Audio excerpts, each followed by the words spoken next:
د امریکا ولسمشر ډونالد ټرمپ د یو فرمان له مخې هغه نن تازه اعلان کړی دی چې ویلي دي 12 هیوادونو وګړي نشي کولای امریکا ته داخل شي چې د دې 12 هیوادونو جملې نه یو افغانستان او بل ایران ده. متاسفانه چې زمونږ افغانان لپاره دا ډیر بد خبر ده. بد خبر ځکه ده چې زمونږ هغه افغانان چې په نور هیوادونو کې لکه پاکستان یا هم خطر کې دوی انتظار باسي د ویزو لپاره یا هم د امریکا ته د تګ لپاره،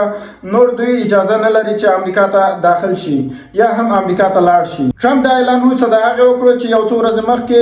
د یو مصري سړي له لوري د کولورا په ایالت کې د یهودیانو په یو غونډه شوي برید په غبرګون کې کړی ده چې د دې 12 هیوادونو وګړي نشي کولای امریکا ته داخل شي یا هم امریکا ته راشي پرته له هغه کسانو چې د امریکا قانوني استوګنې لري یا هم د امریکا ویزې مخکې اخیستې وي، نو هغوی کولی شي چې امریکا ته راشي. بل لوري نه اوکراین په شدت سره په روسیه باندې نورې حملې هم کړې دي چې 50 میلیونه ډالر روسیه ته تاوان رسولی ده او پوتین د ټرمپ سره خبرې کړې دي او ټرمپ ته ویلي دي چې موږ په شدت سره د اوکراین نه غچ اخلو او ټرمپ ویلي دي چې پوتین د خطرناکې غچ اخیستو لپاره تیاری نیسي چې دا د اوکراین لپاره یو نوې او خطرناکه جګړه ده او د اروپا لپاره هم شاید یو خطرناکه جګړه ووسی.